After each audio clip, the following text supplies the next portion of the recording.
जय श्री कृष्ण। राधे राधे मित्रों। भगवान श्री हरि को अत्यंत प्रिय मास पुरुषोत्तम मास में आप सभी का स्वागत है।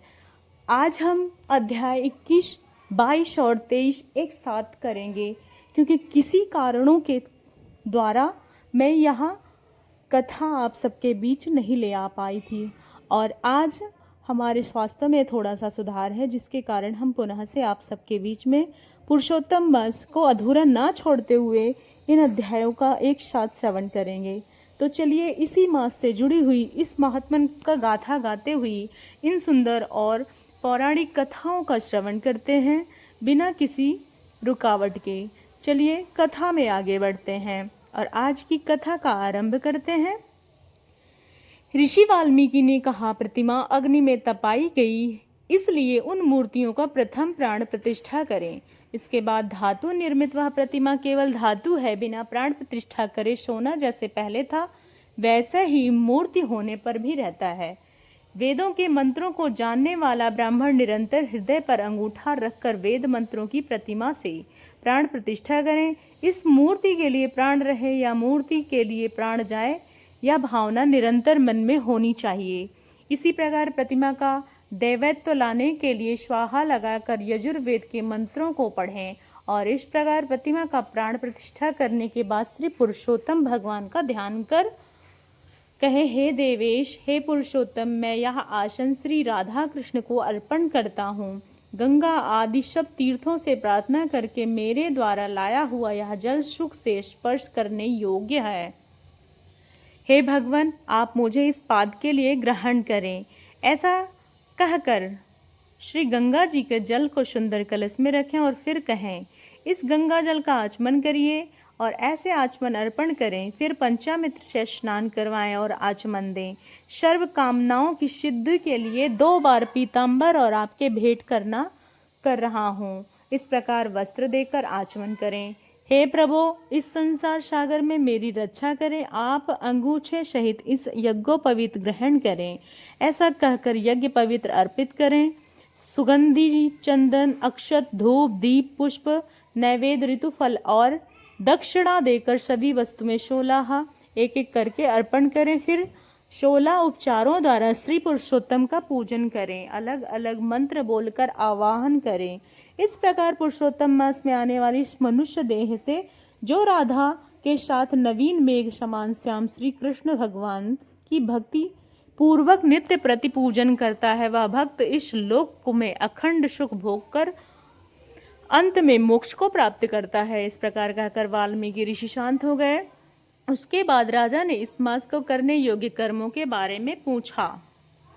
वह सुनेंगे इसी कथा श्रृंखला के 22वें अध्याय में, और 22वें अध्याय का श्रवण हम इसी कड़ी में करेंगे। तो चलिए कथा पुरुषोत्तम करते हैं। महात्मन के विधान का वर्णन सुनने के बाद अब हम दृढ़ धनवा महर्षि वाल्मीकि से कहते हैं कि हे मुनि श्रेष्ठ, अब आप कृपया मुझे पुरुषोत्तम मास के बारे में बताइए, नियम के बारे में बताइए, व्रत कर सकूं जिस प्रकार मैं। तब महर्षि वाल्मीकि कहते हैं, हे राजन, इस पुरुषोत्तम मास में खीर अथवा गेहूं, चावल, मूंग, जौ, तिल, मटर, सावा, निवर, अदरक, कंकुल, कंद मूल, ककड़ी, केला, समुद्री नमक, दही, मक्खन, पनीर, आम, पीपल, जीरा, सोंठ, इमली, सुपारी, आंवला, इस प्रकार गुड़, खांड सब नहीं खाए जाने चाहिए। भविष्य अन्न यानी ऐसा भोजन जो तेल में ना पकाया गया हो, वही व्रती उसे ही खाना चाहिए। सब प्रकार के आमिष पदार्थ, उड़द, मधु, बेर, राई, मादक वस्तु, मांस, दाल, तिल के तेल कीड़ों में खाया हुआ, लोहा का लगा हुआ, भावना से दूषित है। बनाने में दूषित अन्न अथवा दूसरे हिस्सा में भी कभी नहीं खाना चाहिए। दूसरी से शत्रुता, स्त्री गमन नहीं करनी चाहिए। पुरुषोत्तम मास में विवाह उत्सवों का निषेध बताया गया है। परदेश में भी केवल तीर्थ के सिवाय नहीं जाना चाहिए। देवता, वेद, ब्राह्मण, गुरु, गौ, व्रती, पत्नी, राजा और बड़ों का पुरुषोत्तम मास में बुराई नहीं करना चाहिए। प्राण को चूर्ण फलों से, जंजीरी, धान्य, मसूर, बासी निषेध माने गए हैं। इस प्रकार बकरी, गौ, भैंस और छोड़कर अन्य दूध, ब्राह्मण द्वारा बेचे गए तेल, घी आदि, उस रस पदार्थ, मिट्टी से पैदा हुआ नमक, तांबे के बर्तन में रखा हुआ दूध, दही, घी, चमड़े के पात्र में जल, अपने ही लिए बनाए अन्न को पीड़ित लोग आमिष कहते हैं। ऐसे भोजन भी नहीं करने चाहिए। और पुरुषोत्तम मास में व्रती को ब्रह्मचर्य का पालन करके धरती पर सोना चाहिए और पत्तल में भोजन करना चाहिए। सायंकाल एक बार वह भोजन लेना चाहिए। रजस्वला स्त्री से दूर रहें। औरत इन लोगों की सूतकियों के अन्न और दोबारा गर्म किया गया जला हुआ अन्न भी नहीं खाना चाहिए। प्याज, लहसुन, मुस्ता, छत्रक, गाजर, मूली, बदुआ आज सभी व्रती को नहीं खाने चाहिए। इस प्रकार व्रत और अन्य व्रतों को भी वस्तुओं का त्याग देना चाहिए। कच्छ आदि व्रत शक्ति विष्णु भगवान की प्रसन्नता के लिए करना चाहिए। पेठा, कासी फल, तरुणी, मूली, नारियल, कंगली फल, आंवला, गोला, अल्लू, पटोल, बेर, बैंगन, इस प्रकार किसी भी जल में उत्पन्न होने वाले फल फूल पुरुषोत्तम मास से प्रारंभ से पूर्णिमा तक नहीं खाने चाहिए। गृहस्थ को हमेशा रविवार को आंवला नहीं खाना चाहिए। पुरुषोत्तम मास में जो वस्तु का त्याग करते हैं वह पुरुषोत्तम मास भगवान को प्रसन्नता के लिए ब्राह्मण को दान करने से फिर खाना आरंभ करना चाहिए। हे राजन, नियम के बिना कोई फल नहीं होता है। पुरुषोत्तम मास का व्रत शक्ति और उपवास में रहकर अथवा घी या दूध पीकर करें।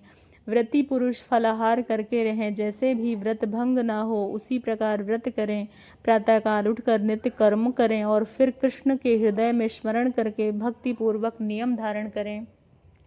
श्रीमद् भगवान की कथा का सुने और पुण्य ब्रह्म मुहूर्त का पालन करें। पुरुषोत्तम मास में दल, तुलसी, शालिग्राम भगवान का पूजन करें। अनंत पुण्य और मोक्ष को प्राप्त होता है। यह पुरुषोत्तम मास के नियम के अनुसार व्रत और भगवान का पूजन करने वाले पुरुष को देखकर यमदूत भी उसी प्रकार भाग जाते हैं जिस प्रकार सिंह को देखकर हाथी भाग जाते हैं। इस मास में व्रत सैकड़ों यज्ञों से भी श्रेष्ठ है। पृथ्वी पर जितने तीर्थ हैं वह देवताओं सहित व्रती मनुष्य शरीर का निवास करते हैं। बुरे स्वप्न, दरिद्रता, काया, मन और वाणी में गलत कर्म पुरुषोत्तम व्रती को नष्ट हो जाते हैं। पुरुषोत्तम व्रती जहाँ भी रहते हैं वहाँ भूत प्रेत पिशाच उनके सामने नहीं ठहरते। हरि भक्त में निश्चय होकर पुरुषोत्तम की सेवा होते हैं और इंद्र आदि पुरुषोत्तम की प्रसन्नता के लिए रक्षा करते हैं। और मात्र एक मास के व्रत पूजा व्यक्ति मुक्ति की सहज अधिकारी बन जाता है। इस प्रकार ऋषि वाल्मीकि ने राजा दृढ़धन्वा को पुरुषोत्तम मास के करने योग्य, खाने योग्य और वर्जित सभी पदार्थों के विषय में बताया।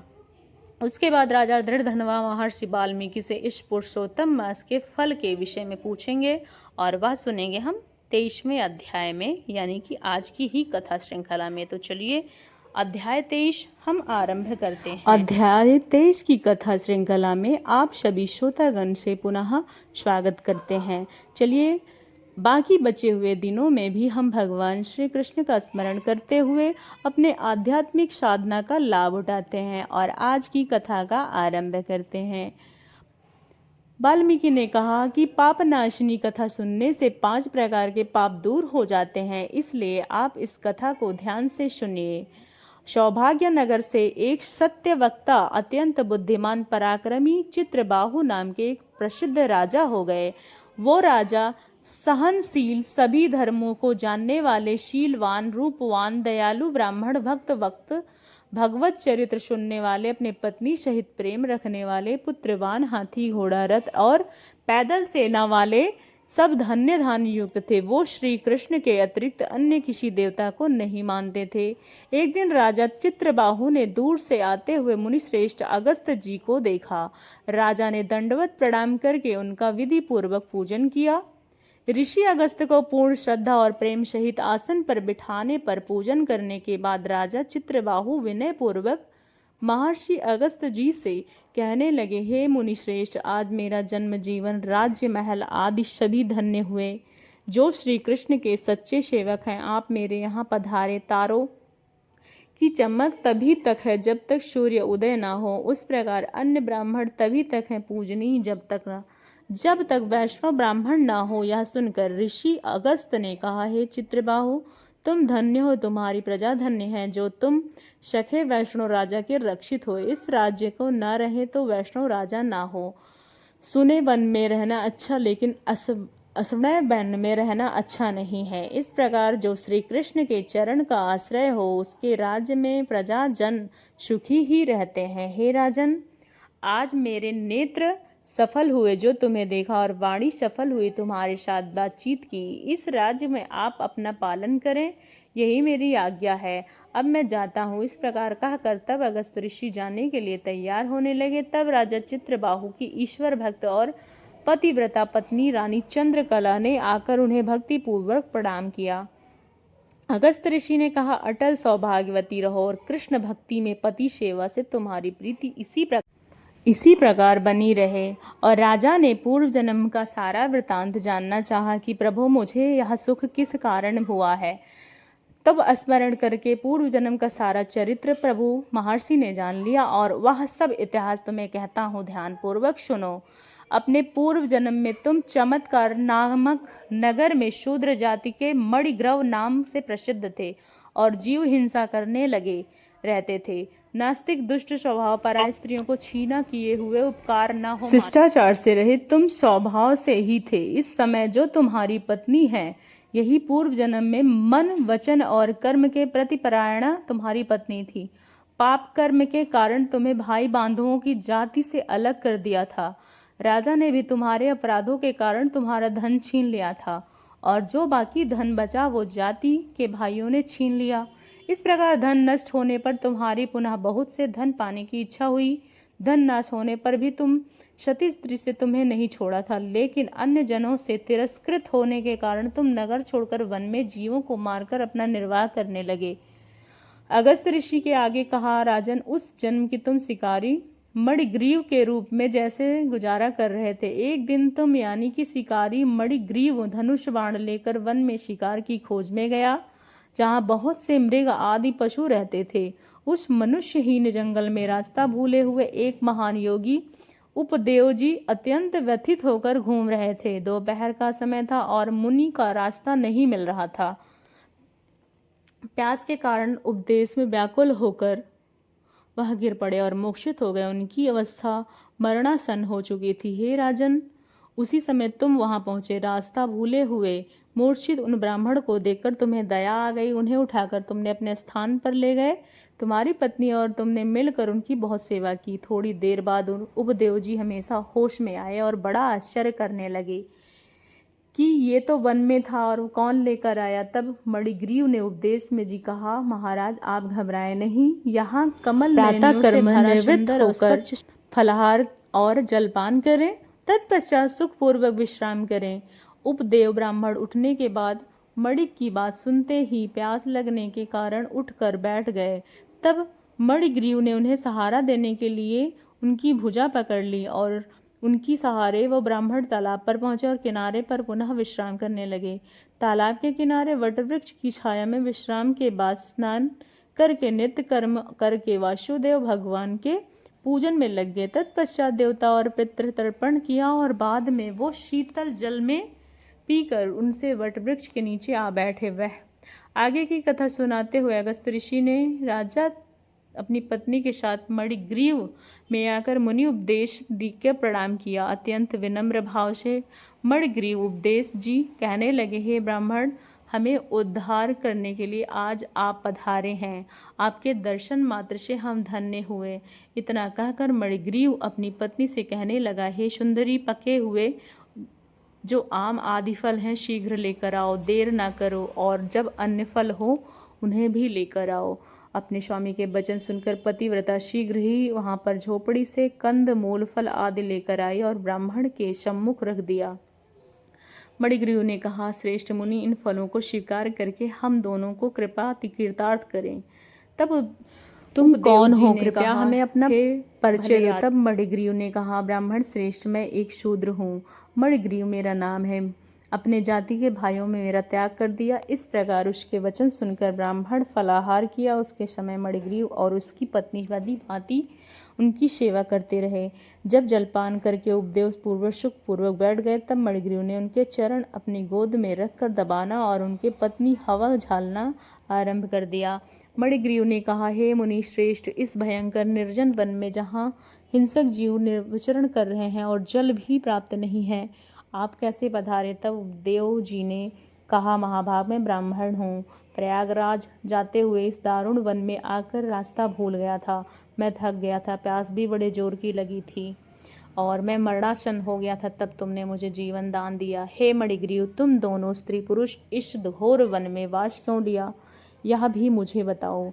कदाचित तुम्हारे किसी दुख को दूर कर सकूं। इस प्रकार मनमोहक और प्रेम पूर्ण वाणी सुनकर अपने मन को दुख दारिद्र से मुक्ति लालसा किए मणिग्रीव अपने दुष्कर्मों और उनका प्राप्त उस करुण दशा को संपूर्ण गाथा सुनाने लगा। उस समय क्या क्या कहा वह हम सुनेंगे इसी अधिक मास की कथा श्रृंखला की अगली कड़ी में, कल प्रातःकालीन बेला में। तब तक के लिए चैनल पे नए हैं तो चैनल को सब्सक्राइब करें और वीडियो को ज़्यादा से ज़्यादा लोगों तक शेयर करें। हरे कृष्णा, राधे राधे।